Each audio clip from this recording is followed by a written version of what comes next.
Hello everyone, मेरा नाम अनामिका श्रीवास्तव है और मैं अपने यूट्यूब चैनल पे आप सभी का स्वागत करती हूँ। दोस्तों, पिछले वीडियो में जैसा कि मैंने आपको बताया था कि मैं महिला सुपरवाइज़र के जो इम्पोर्टेंट टॉपिक्स होंगे हर टॉपिक से मैं उसको आपके लिए लेके आऊँगी। तो अभी हाल ही में मैंने आज पूरे दिन बैठ के जो 2017 में आपके महिला सुपरवाइज़र के एग्ज़ाम हुआ था उसमें जो भी इम्पोर्टेंट टॉपिक जो भी मैंने देखा कि क्या क्या इम्पोर्टेंट है या कौन से ऐसे टॉपिक हैं जो हर शिफ्ट में पूछे ही गए हैं, तो ऐसे मैंने कुछ लिस्टिंग बनाई हुई है। तो उसी से रिलेटेड मैं आज ये वीडियो लेके आई हूँ और अभी क्योंकि समय का कुछ अभाव था तो मैं सारा तो नहीं कर पाई हूँ, बट मैंने जो पहला वाला पोर्शन था पोषण एवं स्वास्थ्य उसका मैंने सारा कुछ एनालाइज किया है प्रीवियस ईयर के बेसिस पे और जो भी करंट में चल रहा है उस बेसिस पे कि क्या टॉपिक आपके लिए इम्पोर्टेंट हो सकते हैं। तो वो मैंने देख लिया है। तो मैं आपको आज पोषण एवं स्वास्थ्य के इम्पोर्टेंट टॉपिक बता देती हूँ और ये जो टॉपिक हैं वो आपको हर हाल में करने ही हैं। यदि आप वो टॉपिक छोड़ते हैं तो आप यकीन मान के चलिए कि आप रेस से बाहर हैं, क्योंकि ये ऐसे टॉपिक्स हैं जो कि हर शिफ्ट में मैंने देखा है, ऑब्जर्व किया है कि वो पूछे ही गए हैं उससे क्वेश्चंस। तो सबसे पहले मैं चाहूँगी कि यदि आपके पास सिलेबस है तो आप सिलेबस को लेके बैठिए और सिलेबस में जो पोषण एवं स्वास्थ्य वाला टॉपिक है जो 55 नंबर का है उसमें से जो भी मुझे लगता है तो मैं आपको बता देती हूँ और आप उसकी एक लिस्टिंग कर लीजिए कि आपको क्या क्या इसमें से करना है। मतलब आपको सारा सिलेबस बहुत अच्छे से कवर करना है, लेकिन यदि आपके पास टाइम नहीं है या आपको लास्ट टाइम पे जो बोलते हैं कि रिवीजन करना है तो आप इन टॉपिक्स को आपको करके जाना ही है एनी हाउ, वरना आप कहीं ना कहीं इस एग्ज़ाम में बाहर होंगे अगर आप ये टॉपिक्स नहीं करेंगे तो, है ना। तो सबसे पहले जो पोषण एवं स्वास्थ्य वाला पोर्शन है उसमें पोषण वाला टॉपिक दिया हुआ है। तो उसमें जो अपन अंदर उसको पढ़ते हैं, जो मैंने आपको बोला भी था कि सिलेबस डिकोडिंग वाली चीज़ बोली थी आपको कि आपको सिलेबस को डिकोड जो किया हुआ है ना उसको देखना है कि उसमें क्या अंदर पूछा हुआ है और आपको एक एक टॉपिक को बहुत अच्छे से पढ़ना है कि उसमें क्या दिया हुआ है ना। तो मैं आपको बता देती हूँ, तो एक तरीके से आपका सिलेबस डिकोडिंग भी हो जाएगा और इम्पोर्टेंट जो पॉइंट्स होंगे वो मैं आपको बता दूंगी, तो आप उसकी एक लिस्टिंग कर लेना और उसको उस पर मतलब आपको विशेष फोकस करना है कि ये वाले टॉपिक हैं, इसको आपको करना ही है ना। तो पोषण वाला जो टॉपिक है उसमें से 10 नंबर का आना है ना। तो इस पूरे पोर्शन में जो 55 मार्क्स का है उसमें से पोषण वाला अकेले 10 नंबर का है ना। तो उसमें अंदर अगर हम देखेंगे तो बैलेंस डाइट, संतुलित आहार, मैक्रो एवं माइक्रो न्यूट्रिएंट्स है ना, calorie, protein, vitamin, micro minerals जैसे iodine, vitamin A, iron, zinc, vitamin, calcium की कमी से होने वाली बीमारियां, उनकी रोकथाम। तो देखिए आप इसमें उन्होंने स्पेसिफिक किया है कि किस मिनरल की, किस माइक्रो न्यूट्रिएंट की, किस मैक्रो न्यूट्रिएंट की कमी से आपको रोग हो रहे हैं, तो उनकी रोकथाम के लिए आपको क्या करना है, तो ये दिया हुआ है। तो आपको इसमें बेसिकली ये ध्यान रखना है कि एक व्यक्ति को वो जो लिस्टिंग, हाँ, आईसीएमआर रिपोर्ट है ना, आईसीएमआर रिपोर्ट जो 2020 में आई थी और 2024 में उसको अपडेट भी कर दिया गया है। तो आप सबसे पहले आईसीएमआर रिपोर्ट कर लीजिएगा और यदि आपको इजीली अवेलेबल नहीं हो पाती है तो मैं इस वीडियो के डिस्क्रिप्शन में इसकी लिंक दे दूंगी। विनर्स के एक फैकल्टी हैं जामिल सर, तो उन्होंने बहुत अच्छा पढ़ाया है उसमें और सारा चार्ट वाइज उन्होंने दिया हुआ है कि महिला को कितना चाहिए होता है, बच्चे को कितना चाहिए होता है, पुरुष को कितना चाहिए होता है, गर्भवती महिला को कितना चाहिए होता है। तो उन्होंने उसकी सारी डिस्क्रिप्शन में दी हुई है, तो मैं उसकी लिंक आपको प्रोवाइड कर दूंगी।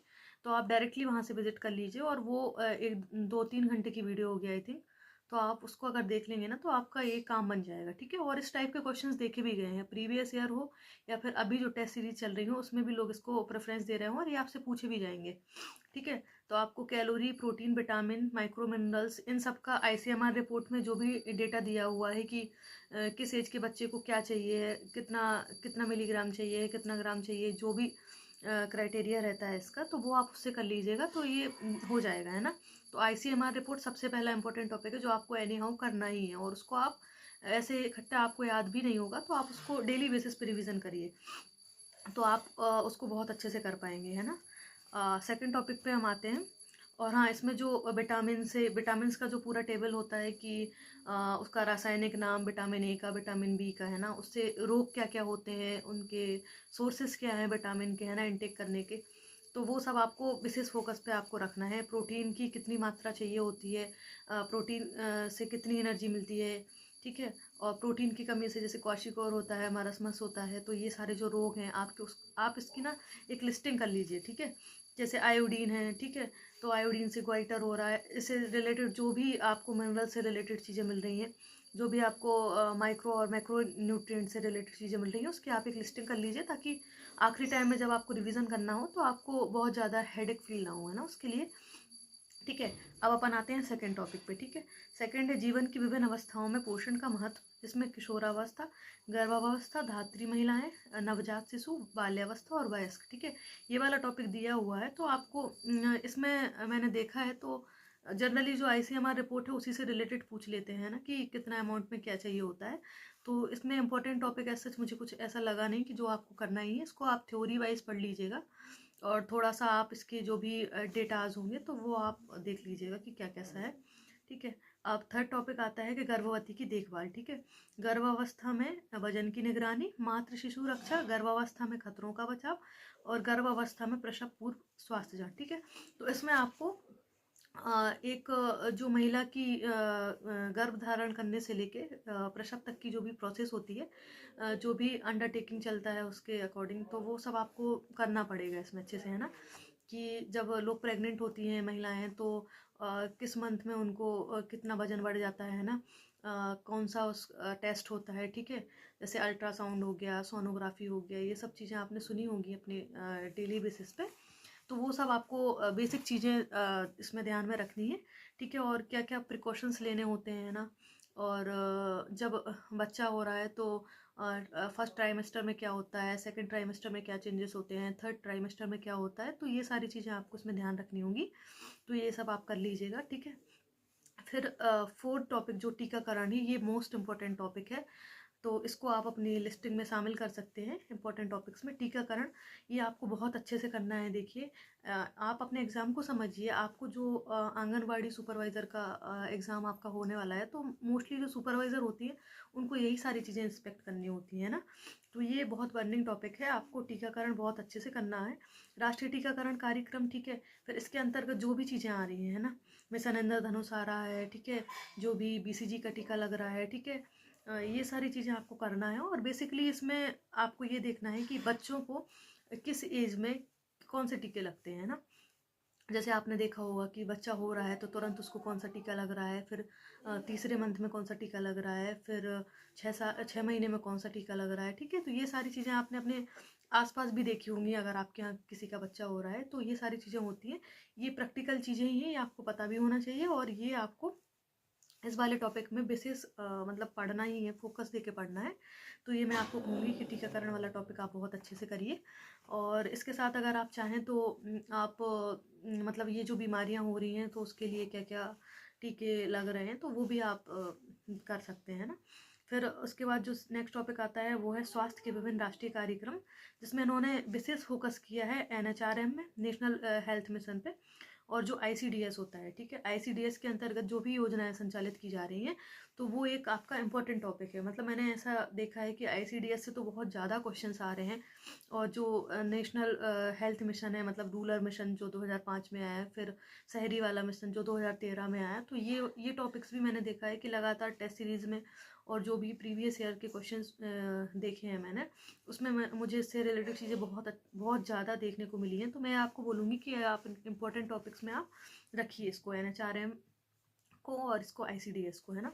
ये आपको अपने इंपॉर्टेंट टॉपिक्स में ही शामिल करना है। और ICDS का तो मैं आपको ये बोलूँगी कि आप उसको वेबसाइट से ही डायरेक्टली उसको पढ़ लीजिए कि क्या क्या उसके अंतर्गत है, कौन सी योजनाएं उसके अंतर्गत संचालित होने वाली है, क्या इसकी मिनिस्ट्री है, ये सारी चीज़ें आपको देखना पड़ेगी। देखिए, व्यापम इस चीज़ पे बहुत ज़्यादा फोकस करता है कि मिनिस्ट्री क्या है ना, मिनिस्ट्री पे उसकी सन क्या है। ठीक है, कंसेप्चुअली उसके लिए क्या है, ये सारी चीज़ें आपको देखनी होंगी।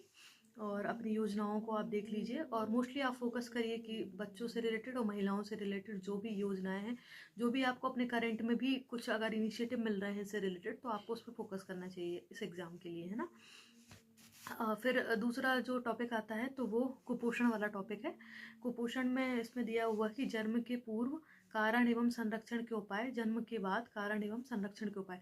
देखिए, ये बहुत छोटा सा टॉपिक है, मैं कहूँगी कुपोषण वाला, और 8 मार्क्स इसमें दिए हुए हैं। तो आप चाहें तो इसको बहुत अच्छे से कर लेंगे।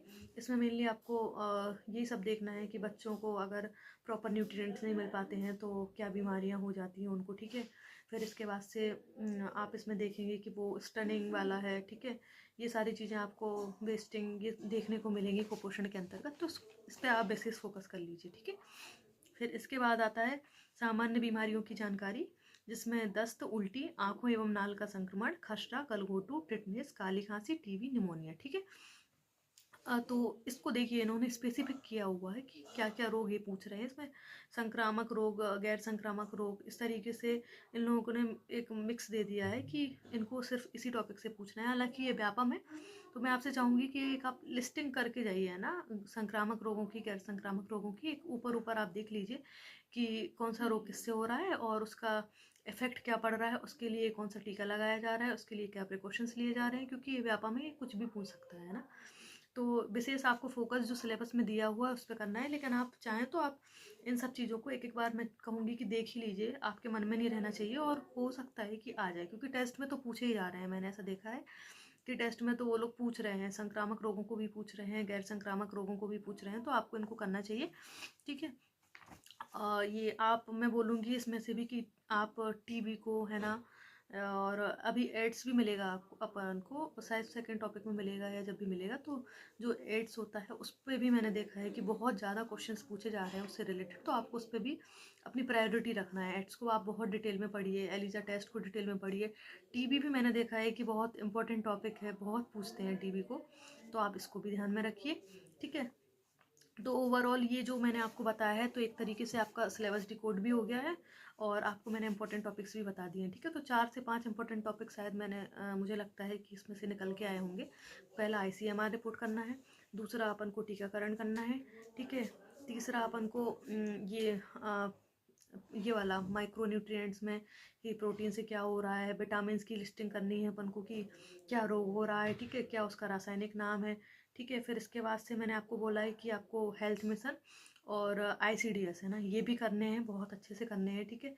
कुपोषण वाला टॉपिक भी छोटा सा है, उसके लिए क्या क्या योजनाएं चलाई जा रही हैं वो भी आप देख लीजिएगा, ठीक है। और आप ये जो रोग दिए हुए हैं, मैं बोलूँगी कि आप एक बार संक्रामक रोगों को और गैर संक्रामक रोगों को एक लिस्टिंग में देख लीजिए कि किससे क्या रोग हो रहा है, और उसके लिए क्या क्या स्पेसिफिक चीज़ें हम कर रहे हैं ना, क्या अपन टीका लगा रहे हैं, ये सब कुछ आप एक बार देख लीजिएगा। तो मोटे मोटे तौर पे मैंने आपको 5 से 6 इंपॉर्टेंट टॉपिक्स भी बता दिए हैं। पढ़ना सब कुछ है, लेकिन ये जो टॉपिक मैं बता रही हूँ ये आपको बहुत अच्छे से करने हैं। आपको ये एश्योर करना होगा कि इन टॉपिक से आपके कोई भी क्वेश्चन, सिंगल क्वेश्चन भी गलत नहीं होना चाहिए, ठीक है। और लास्ट टाइम पे जो देखने का होता है कि हमें गो थ्रू करना है, रिवीजन करना है, तो ये टॉपिक आपको अपनी प्रायोरिटी में रखना है, ठीक है। इसी तरीके से मैं आपके लिए कल या परसों में सेकंड, थर्ड, फोर्थ ये सारे टॉपिक्स भी लेके आऊँगी, तो आप अच्छे से करिए, ठीक है। और अगर आपको कोई भी इशू होता है तो आप कमेंट लीव कर दीजिए, मैं उसमें देख लूँगी कि अगली मतलब क्या भी आपको इशू आ रहा है, तो उससे रिलेटेड अगर मैं कुछ कर पाती हूँ तो मैं ज़रूर करूँगी, ठीक है। थैंक यू दोस्तों, अपना ध्यान रखिए। और अगर आपको किसी भी तरह से ये वीडियो आपको हेल्पफुल लगता है कि मैं जो भी आपके लिए कर रही हूँ वो आपको हेल्पफुल लग रहा है, तो आप प्लीज़ मेरे चैनल को लाइक, शेयर एंड सब्सक्राइब ज़रूर करिए, ठीक है। आप लोगों के जो भी आप लोग मेरे लिए अपना उत्साह दिखाएंगे तो मुझे भी अपने काम करने के लिए अच्छा लगेगा, ठीक है दोस्तों। मिलते हैं नेक्स्ट वीडियो में, तब तक के लिए आप खुश रखिए, अपनी पढ़ाई करिए, ठीक है। और जय हिंद, जय भारत।